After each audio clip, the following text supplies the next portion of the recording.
Hi, everybody. I'm here. You can't see him with a special guest, my friend Flash, who's a cat. He might pop up if he gets up, but the way the screen is set up, it's not really set up to do that. Okay, so on to the story. You'll see my eyes look a little bit droopy. I am sick. I do have a cold, and so that's about it. My voice is going to sound a little bit congested. Don't worry, I'm not deathly ill. The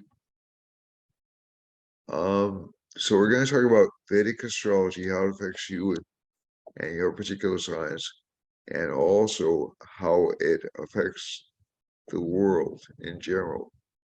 I'm a Vedic astrologer of about 32 years experience, and I have written on Vedic astrology, etc. You can look up my details. I've also served in several astrological posts. You can look at my details on earlier broadcasts. I don't want to spend a lot of time on that because, quite frankly, I've done it many times. And you can visit me on Facebook, get a shot of my resume, check out the NEIVAS, Northeast Institute of Vedic Astrology and Studies. And look there and see my resume. So this isn't a job interview. This is just an astrological forecast. So let's get right to it. By the way, I am uh, I I will be changing formats probably after January of this year, just because I have a lot of other things to take care of between now and then. I thought the move back to my current location would be easier than it is, but we have some work to do on our store over the next few months. That's taking up a lot of my time, and just that's Crystal Expectations at 854 Brock Avenue, but uh, we'll get it done so we can reopen. And that having been said, I will be much more active online this coming year. I will have continuing classes. I will also have, I'm also working on a book and a variety of other projects. If you like the page, I'm going to make it much nicer over the next few months. But if you like the page right now and you like what I'm telling you, please uh, subscribe, like, and press that notification bell so you can receive notifications as soon as I post. I'm also planning some more collaborations with people in the astrological community, including Lalisa Donatella Rebecca, and also a very interesting astrologer from India called Pujat Jha. And so I think it's time to bring different faces forward. I also want to talk with some of my older colleagues, and hopefully we can get a dialogue going with you as readers and listeners too. All right, as viewers and listeners too, excuse me. So I'm going to go straight away to the astrology page, and this will take me a couple of seconds to get that set up properly.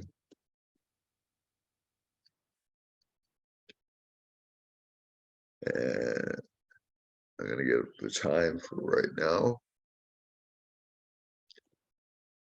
and talk about where the planets are, talk about some current events before we go into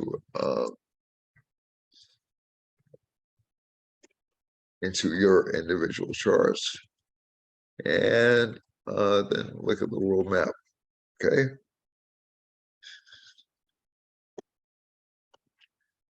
All right. So this, let me show you the chart first of all before I lose you.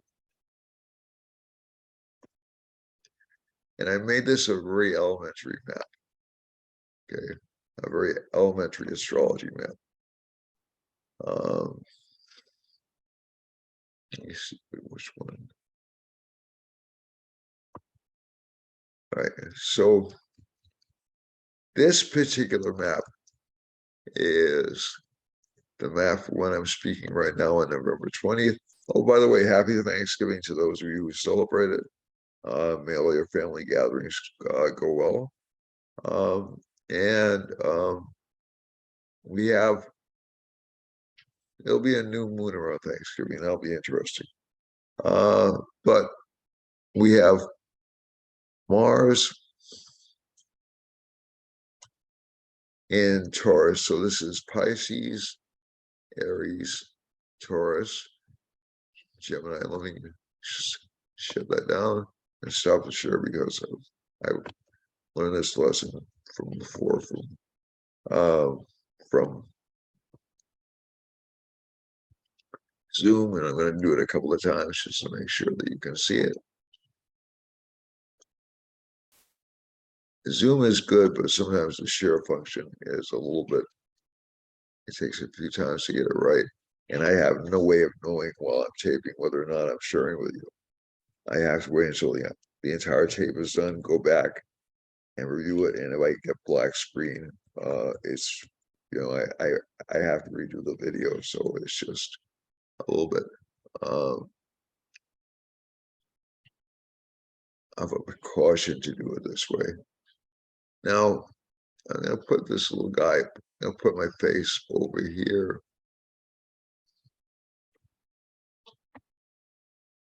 Oh gosh, where shall I put him? I'll put him in the middle of the chart. So basically, I'm putting myself over the Ohm symbol. I hope that's not sacrilegious to anyone.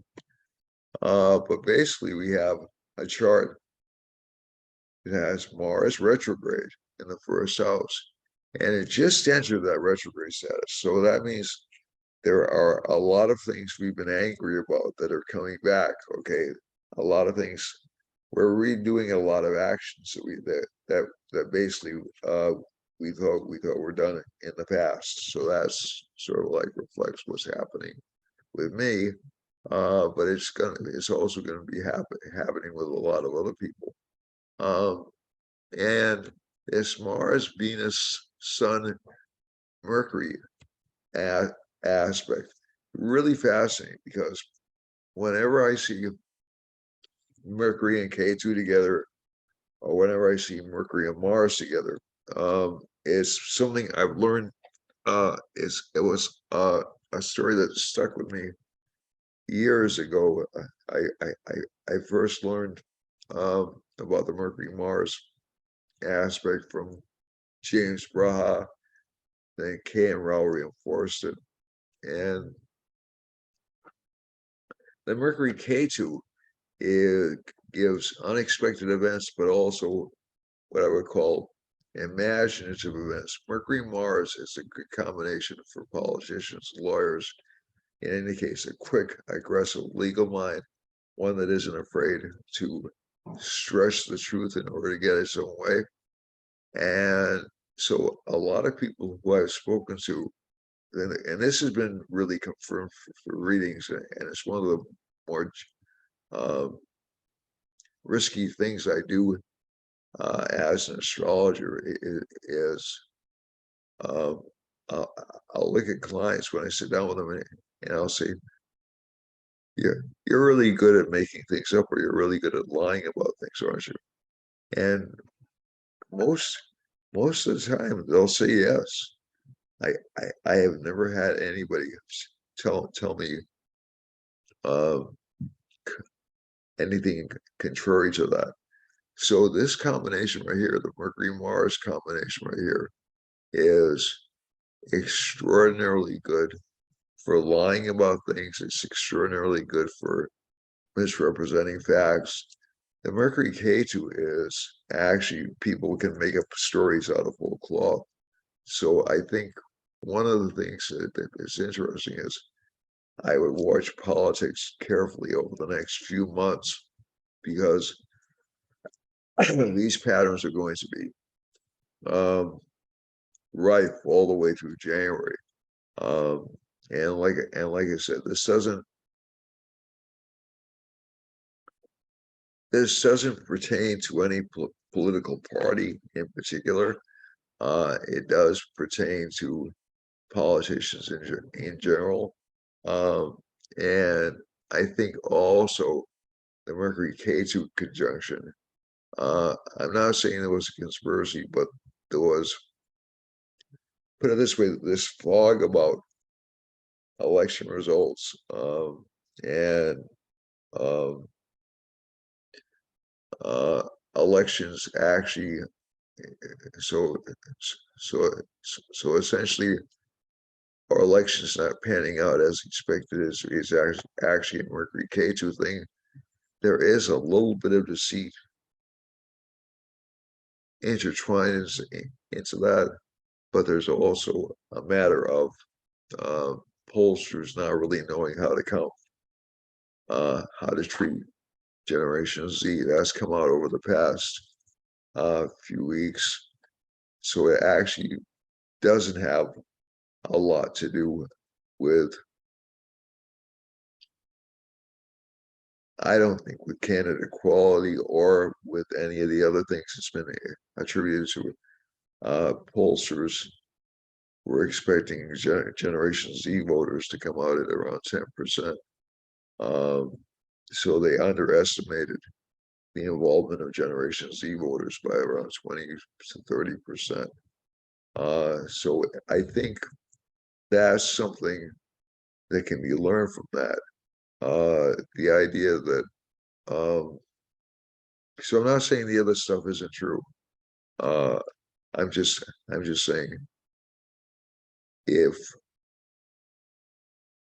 somebody made a mistake, they should own up to making a mistake, rather than blaming somebody else. And I think that a lot of times this is what happens. This is what happens in media. This is what happens in elections. You have a lot of narratives, which may all be true, but so just because one thing is true doesn't mean another thing is not true. But you'll have people trying to put your attention on one aspect of the narrative and not on the other. Uh, and we'll just talk quickly about President Trump, uh, former President Trump announcing his candidacy. It's too early, excuse me, for me to diagnose how that's going to turn out. On the surface, politically, it looks very iffy, just because of the current sub-period he's in, that he will emerge even as a candidate. But I'm going to look at that more carefully. I'm going to look at the charts of other candidates as well. And President Biden, I still don't think he has good chances of finishing out his term. But I hope I'm wrong about that, because I don't want to see a death. I don't want to see a president get removed. I don't want to see a president abdicate. I just don't think any of these things are good for the United States, period. So that's just my particular read on it. And the reason I don't think they're good is because essentially what they do is they decisions are made that thwart the idea. Decisions aren't being made by people; they're being made by other people, by people with more power than you and I. So that's why I think they're bad. So let's get back to the general tenor of the week. So we have Mars retrograde. There have been several earthquakes that occurred over the past week. One in Texas, which was actually kind of surprising. Right, so this is Flash. He's made an appearance. And we also have, and he's gonna block me out unless he lies down. Good boy. Hey, Flash. And so this should be a guardedly good week um for money. The one thing that didn't astonish me was the um was how crypto went belly up. Because I've been warning over the past few months uh, about cryptocurrencies. And again, um, I think this is similar to what happened in May of 2000 with uh, internet sites, websites being invested in hand over fist because they were something new. And whenever you have this kind of like, um, I hate to use Alan Greenspan as a quote, but I'm trying to think. Un,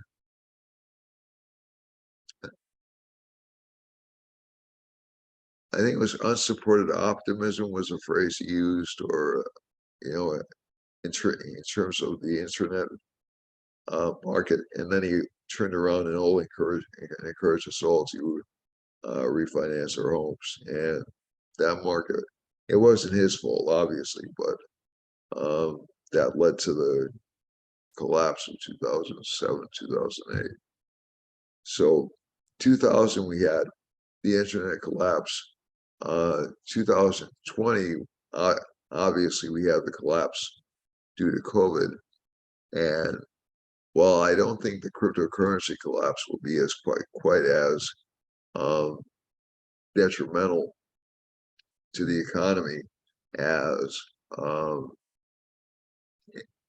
um, as internet sites, I think crypto is a very risky market to be in right now. A lot of people made a lot of money very quickly from it. This fellow who's under investigation right now, apparently, I'll have to look at his chart in a subsequent uh, review, but apparently he just sort of like flammed his way into investors' hearts.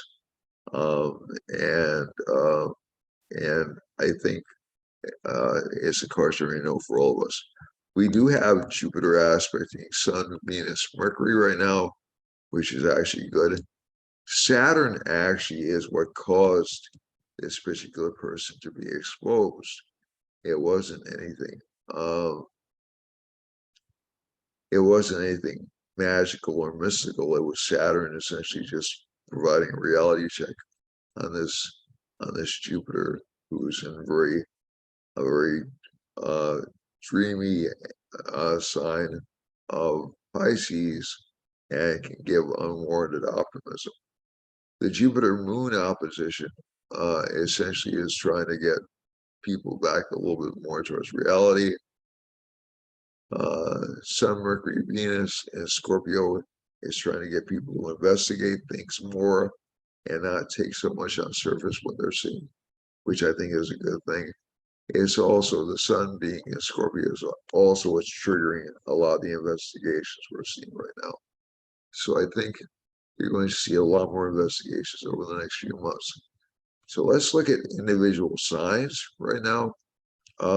Again, Rahu in Aries, a lot of people aren't satisfied with current leadership.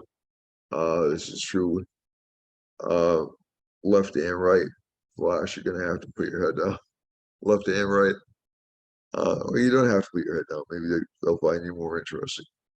And the other thing is, at K2 and Libra is still going to cause market problems for about another year or so.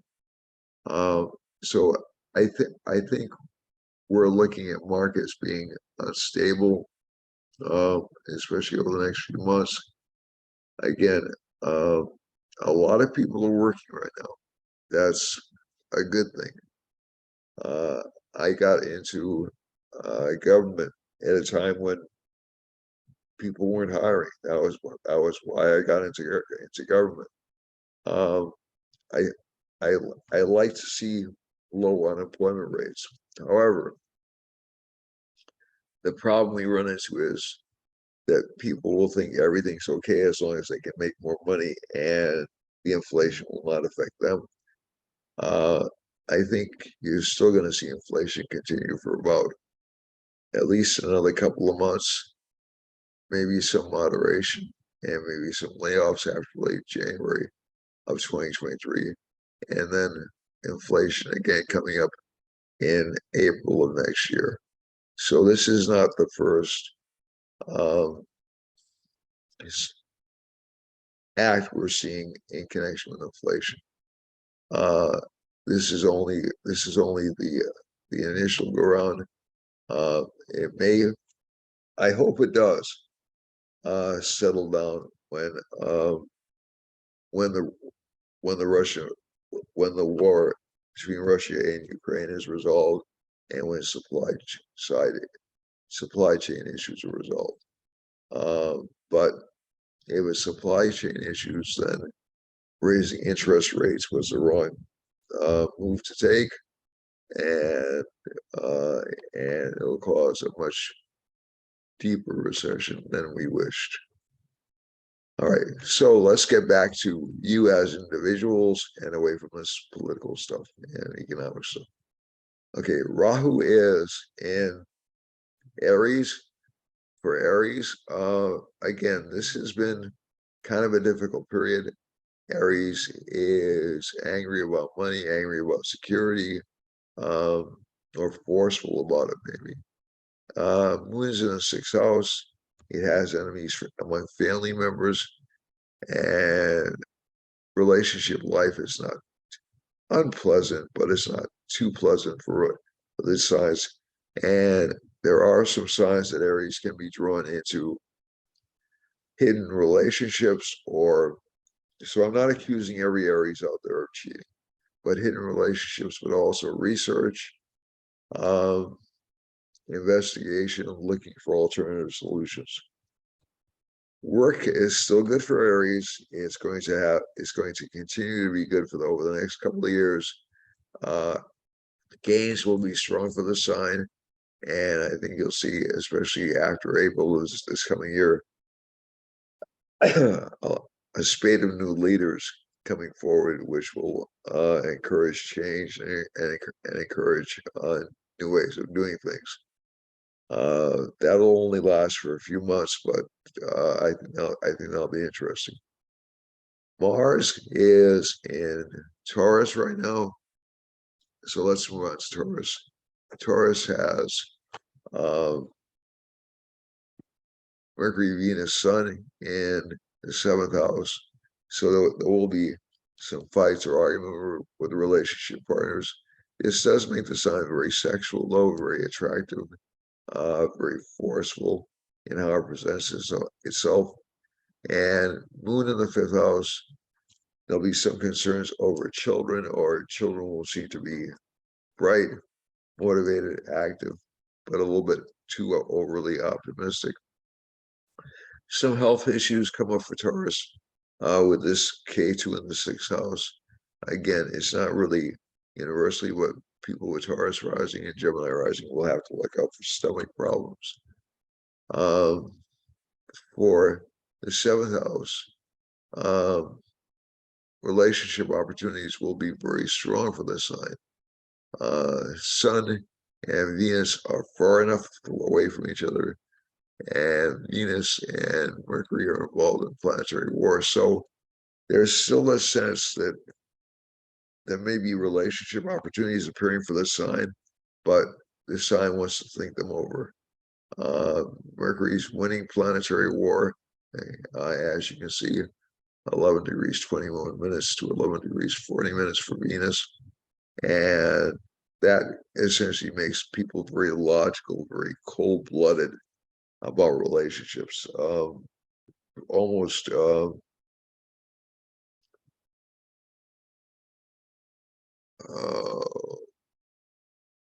more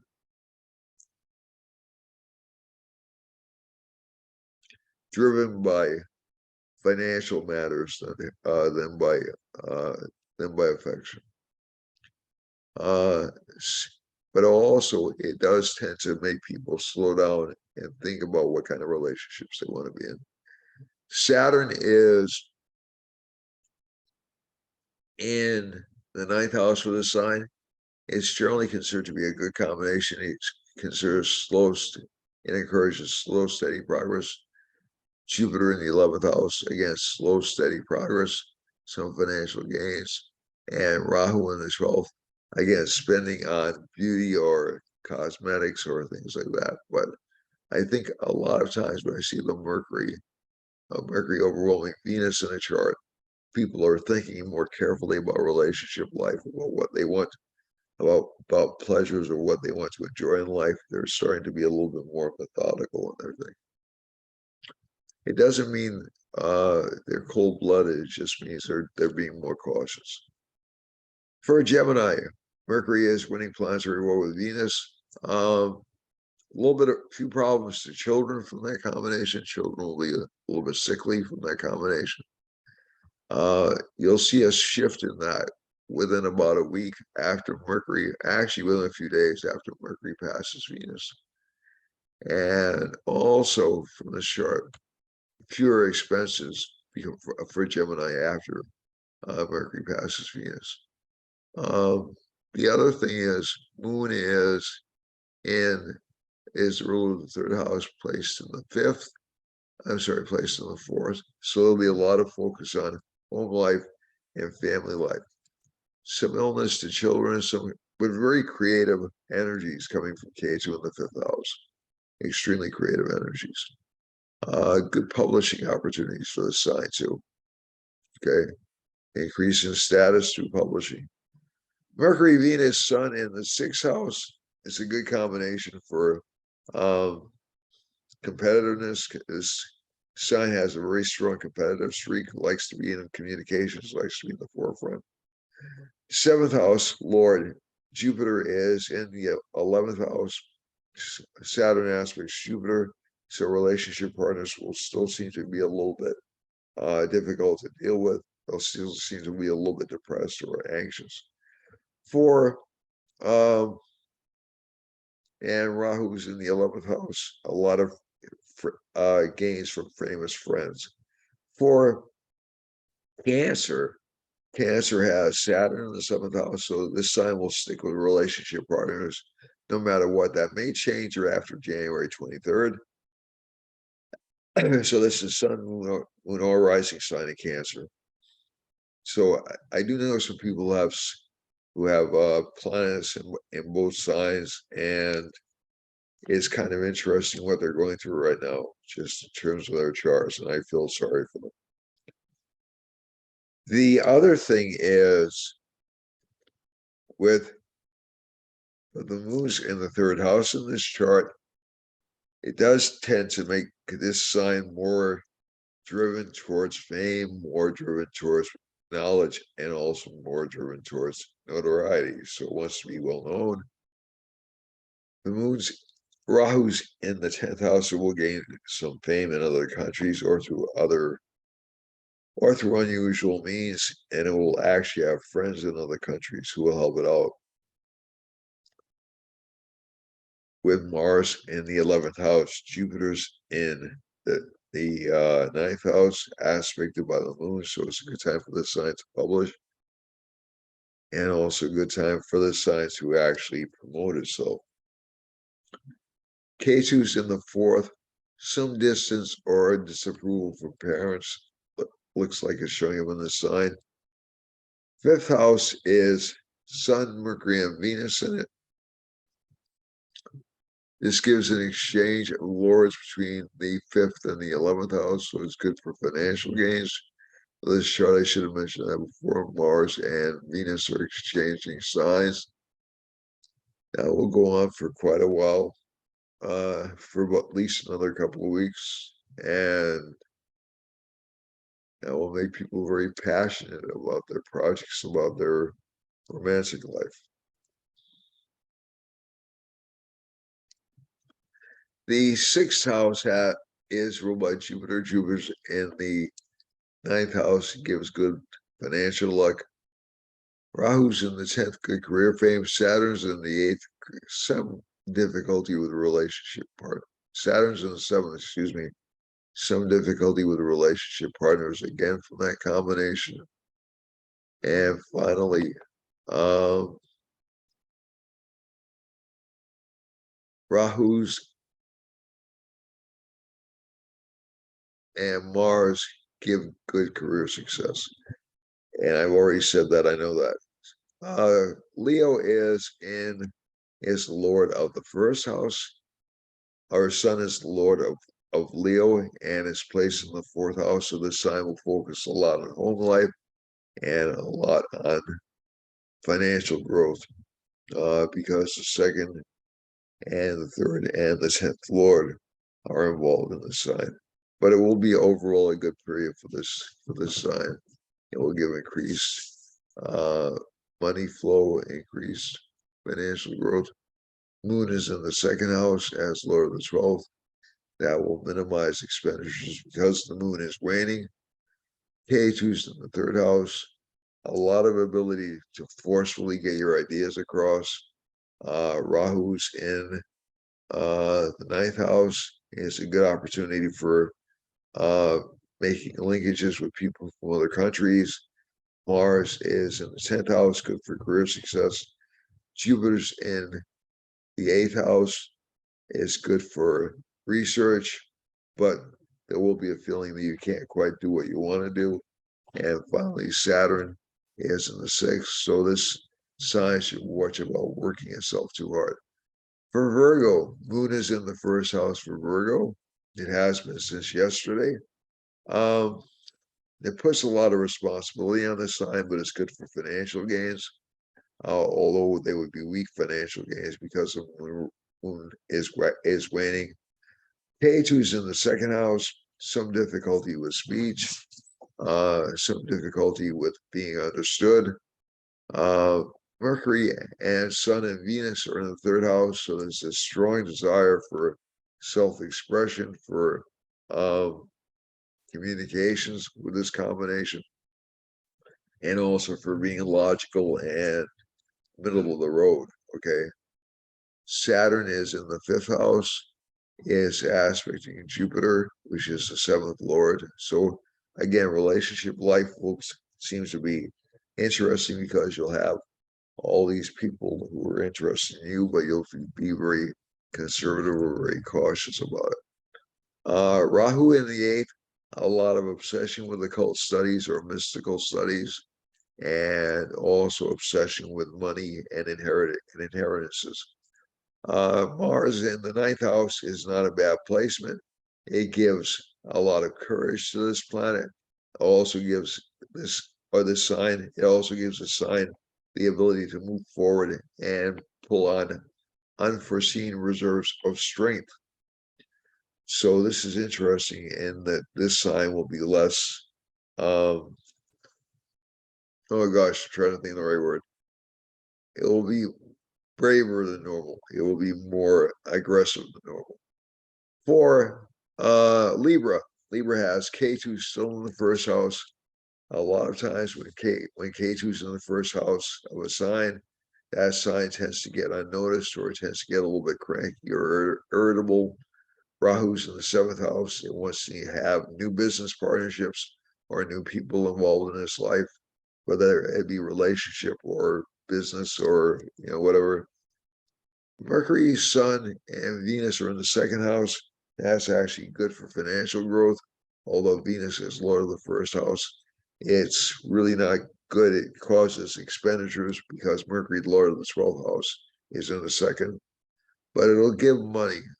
Essentially, money will come forward to this sign during this period, during this next week. Saturn aspects the 1st house, so it does slow things down for Libra risings. It's a good planet for Libra rising, but it's also a little bit tricky to negotiate because it puts the brakes on what Libra wants to do. Libra likes people, it enjoys people, Saturn aspect in K2 in the first house tends to make it act more like a hermit and can give minor health problems to the sign. The other thing is, if you have, it gives more weight and more responsibility to the sign. Saturn aspecting Jupiter tends to eliminate or narrow enemies for this sign, so that's a good thing. Rahu in the seventh house, very attracted to foreign countries, very attracted to foreign investors, to foreign markets. Stay out of crypto though. And Mars is in the eighth house. There is some disadvantage to the sign because it will be taken advantage of by relationship partners. So again, this is not necessarily a bad thing. If you're dealing with Aries or Capricorn or Libra or or Scorpio, they're dealing with all the same thing. But the other signs or Gemini, excuse me. But the other signs will tend not to be favorable to you. So just watch out for your dealings with other signs. Mars in the eighth also gives a lot of research into long-term planning and also encourages the person to actually do a lot of research to essentially hold off on new investments or new property, focus on what they have. For Scorpio rising, Scorpio has been one of the more active signs over the past couple of years. It has a lot of planets in its first house right now. It has the Lord of the ninth in the first house, the Lord of the seventh in the first house, and the Lord of the 11th in the first house.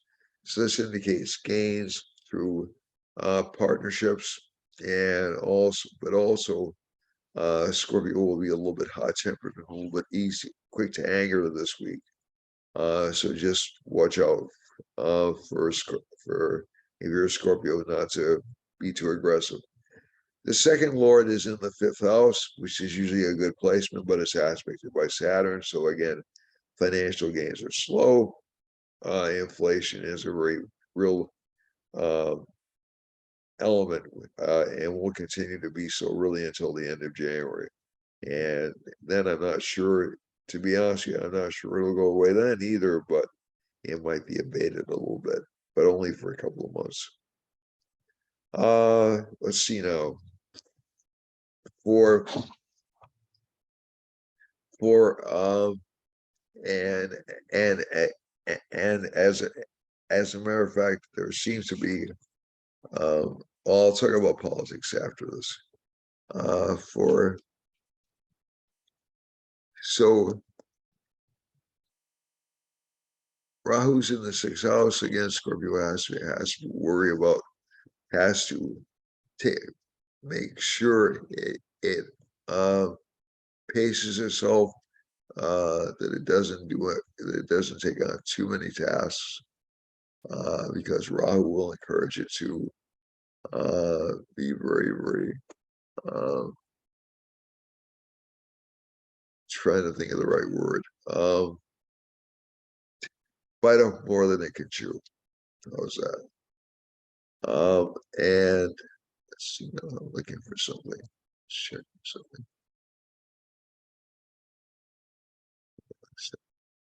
Okay.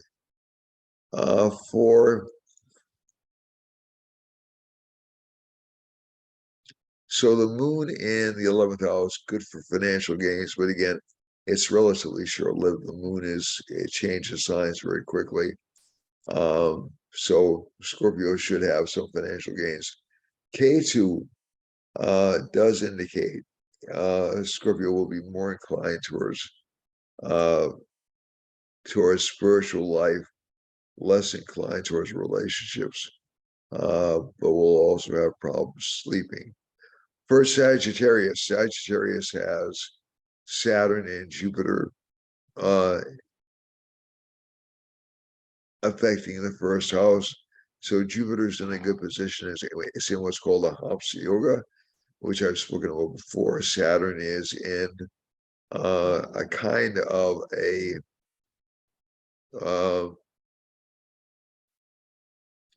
is in a kind of a Sasha yoga. So whenever we see combinations like this, we have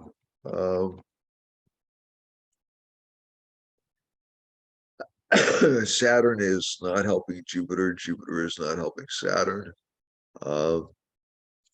It's interesting because the Saturn aspect on Jupiter is a little bit worse than when Saturn and Jupiter conjoin, because Saturn's affecting Jupiter badly. It's affecting K2 badly. Jupiter's only helping out the moon, and it's helping out Sun, Mercury, and Venus. So for Sag rising, is causing loss or financial burdens for this particular sign. And although again, if Sagittarius expands slowly, it'll be financially successful. That's the key over the next few years, I think, is focus on slow, steady progress as opposed to taking radical leaps, except for a few occasions, which I'll explain. April is a good time to take risks because chances are it'll favor the outcast or the underdog. But I think one of the things that I would also look for is we have Saturn aspecting a planet of optimism. So this gives a little bit of pessimism, unless you're very, very young. And Mars is in the Rahu's in the fifth house, so there are some unrealistic expectations for this sign right now. There's a strong desire for change in the sign because of Rahu being in Aries. A change of leadership shows up again, but Mars in the sixth house indicates that's blocked right now, and it will be blocked really until, oh gosh, I would say mid-February. The other thing is you have the moon in Sagittarius. It indicates small change this week. K2 is in the 11th house. That will give stranger friends, and Sun, Mercury, and Venus in the 12th house a lot of expenses for the sign this month.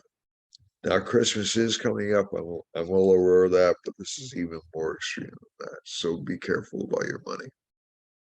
For Capricorn, this is a Sasha yoga. Capricorn has been pretty stable.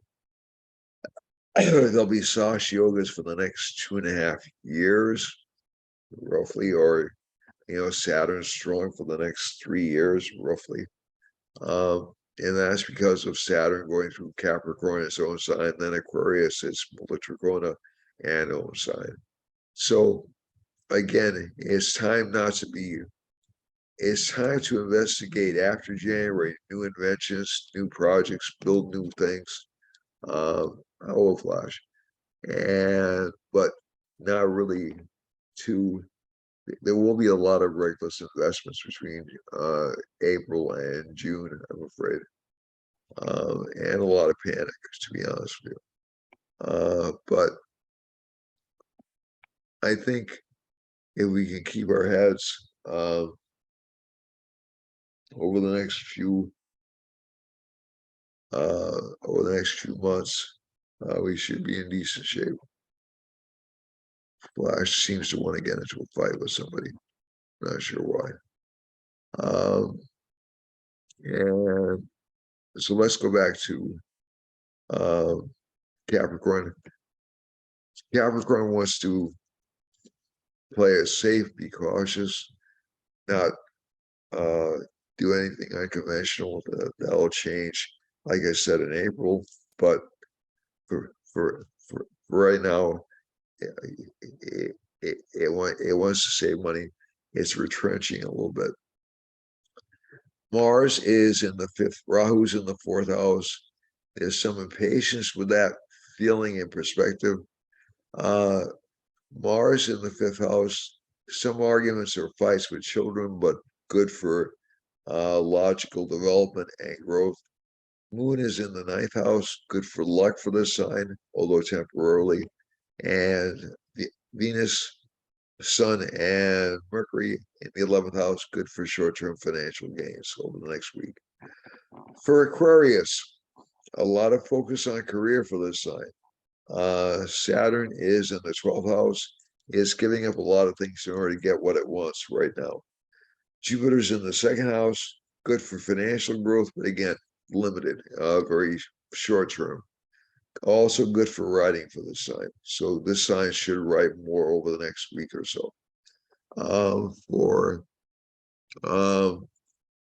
And let's see now, Mars is in the fourth house. Good for financial growth, good for growth through investments.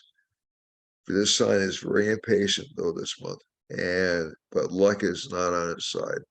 So just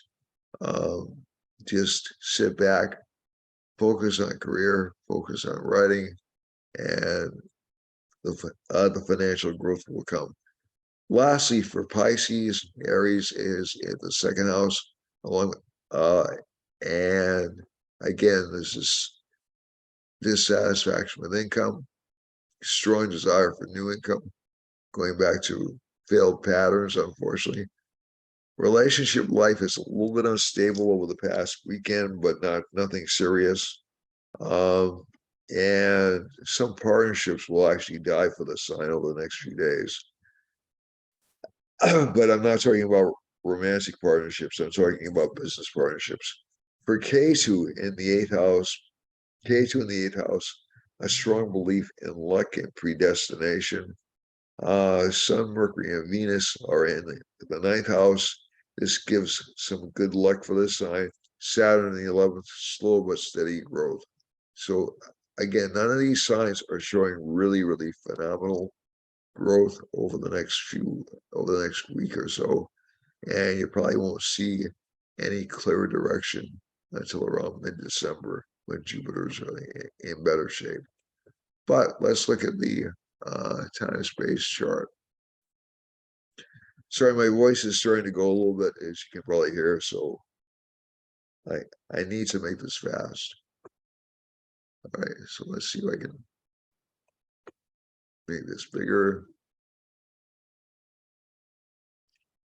And all right. Okay, so difficult.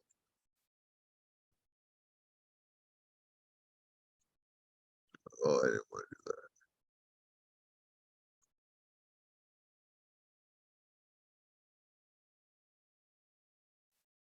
I didn't want to do both charts. Do primary.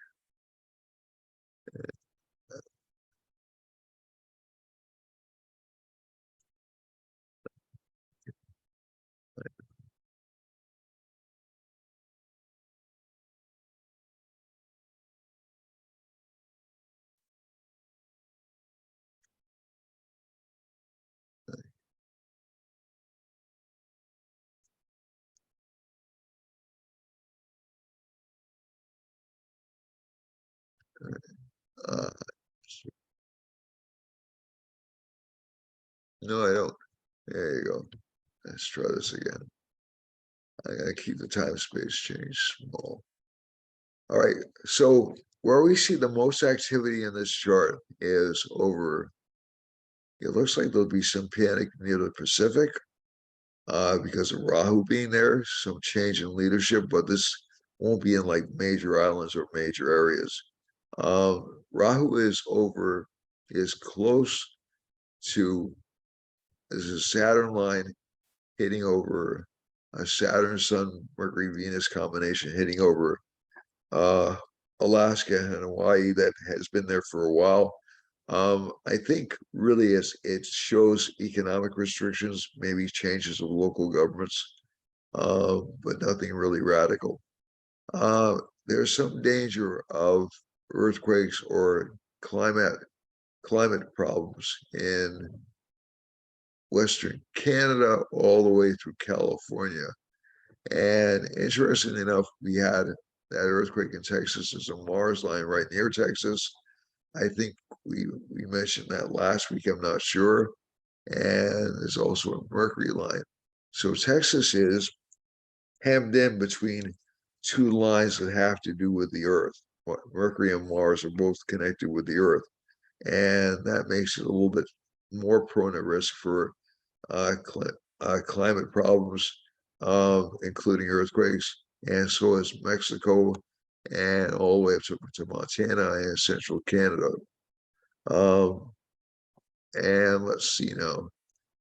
The Mars line is going through Nicaragua, Panama, Ecuador, Peru, Argentina, and it's intersecting a Rahu line in Argentina. So there may be some disruptions to Argentinian government.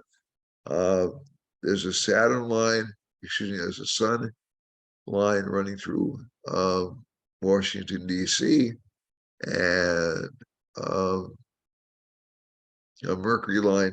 So that means, folks, more investigations. We're going to have more investigations with the Republicans in control of the House. That's not a surprise.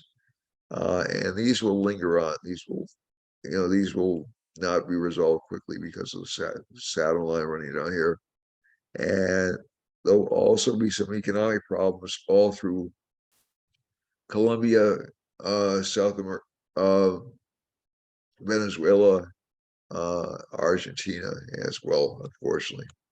Mercury and Venus lines running through Brazil. This is something which is tough for me to read, not because I'm necessarily stupid, although some people may argue that, but mainly because the election has been held, it's been declared, it's over, but it looks like there's an ongoing propaganda war going on down there. And it may break out into violence because of that Mars line going there. There's a Jupiter line running through, not really touching anything except the tip of Brazil and Greenland and a little bit towards Iceland. So that's not really a big important line. But it can indicate, some seafaring catastrophes or seafaring disasters. Jupiter lines are usually considered benevolent. This Jupiter's aspected by Saturn. It's not really a benevolent line. So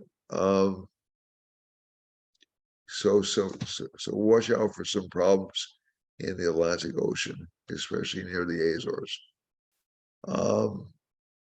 There's a moon line running through next to Europe, and we have a moon Rahu line running through it. Oof.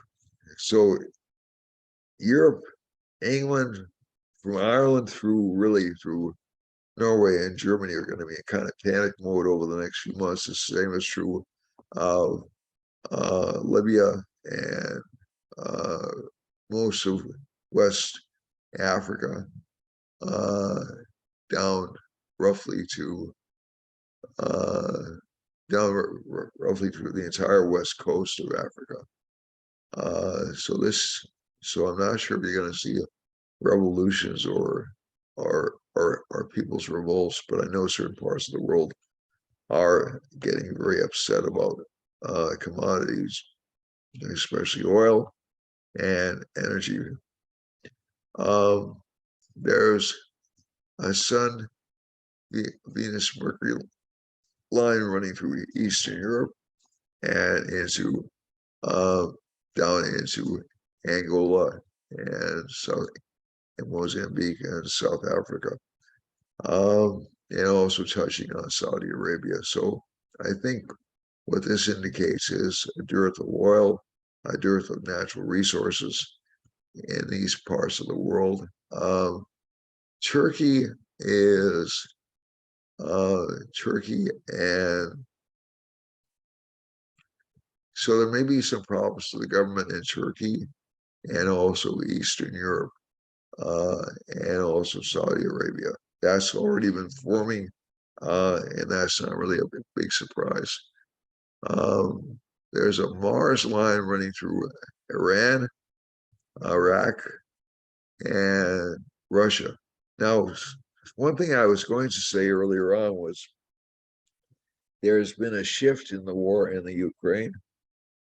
It's not really prevalently known, but basically, the momentum of the war is going to shift over the next few weeks. And it's sort of on a razor's edge, but I think it's going to shift towards Russia. That's not a desire, you know, I could be totally wrong about this, but I think it's going to shift towards Russia. Mainly because we're because number one, because of this Mars line being in Russia and Mars being retrograde, so they'll gain some momentum back. So this burst that the Ukraine got was temporary, and I think um, essentially a larger power will prevail. But we'll see. Jupiter is also going through Iran, so this is big battle between people who want to advance and people who want to stay where they are. This is going to be interesting. And this goes all the way down to Yemen and to Saudi Arabia, excuse me. There's a pretty dominant, looks like I have to go closer, folks. Sorry, there's a moon line going right through India and into China. This indicates health concerns, health issues, and I think also some criticism or loosening of power in Eastern India, some change of power in Eastern India and Sri Lanka. The other parts, China has a Rahu line going through it. So does Vietnam. So does Cambodia. And those governments are going to be facing protests, and there have been some complaints about lazy younger generations coming out of China, and there's a strong desire for reform in China right now. Saturn is running through it, so these two conflict, but they also cause hardship. So Saturn is considered to be like Rahu, and Rahu is considered to be like Saturn. So Rahu is dissatisfied, it's all cast. Saturn is a servant, but they both deprive people of what they want, and they can deliver it if Rahu is in a position to deliver. Saturn will block that. So this is a structure. This is a conflict between the old and the new in China right here. And also to a certain extent in Vietnam and down into Indonesia. There will be some changes in Indonesian government and maybe even some changes in Korean and Japanese government over the next few months. So we'll keep an eye on that. Mercury, Indonesia's been in the news lately, so the Mercury-Venus lines being down there aren't surprising. The Philippines will probably be also experiencing some upsets. Finally, we get over to Australia. Australia has a Mars line in it. There could be some domestic violence in Australia, and also down into Eastern Australia. Jupiter's supports the established order. Mars will fight to preserve that. And finally, let's go to New Zealand. New Zealand has change or worry or anxiety right now. So that's it for this week. I have to run. I ran a little bit over. I love you all. Have a wonderful Thanksgiving and see you next week. Okay? Like, subscribe, and ring the bell. Bye, everybody.